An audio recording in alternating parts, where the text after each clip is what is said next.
Gjesti kishte kërkuar që të darkonte me Eglin dhe vëllai i madh ua mundsoi këtë takim vetëm për vetëm me njëri tjetrin, larg syve të banorëve të tjerë të shtëpisë më të famshme në Shqipëri, që të flisnin dhe të sqaroheshin. Një ndër temat të cilat Egli deshi ta diskutonte me Gjestin ishte ish e dashura e Gjestit, Diellza. Dua të bëj një pyetje që e kam pikë. Kjo është ajo që më ka bërë ta dua veten time shumë dhe të shoh vetëm këtë drejtimin këtej. Me sa mend në kokë, duke bërë veprimet që bën këtu brenda me mua dhe duke mu prezantuar si një djalë që nuk ka partnere, që i ka kryer gjithë senet se kështu ke thënë, bën gjithë këto veprimet e dashurisë me një gocë brenda këtij formati.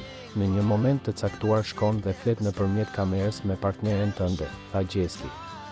Gjesti e mohoi këtë gjë, duke thënë se ai thërret shumë emra, por Egli i rikujtoi se në 14 shkurt ai i dedikoi një këngë partneres së tij. Gjesti këmbënguli që ajo ishte ish partnerja e tij, por Egli e kundërshtoi për shkak të veprimeve që ai kishte bërë. Banorja zbuloi edhe informacion nga jashtë, duke i thënë se DJ i tij ka folur për Diellzën. Për këtë vajzë, edhe shokët të tut e pranojnë që kjo është ish partnerja e Gjestit. DJ-i ka thënë që ajo është kujdesur për ju, e ka thënë diku, tha Egli.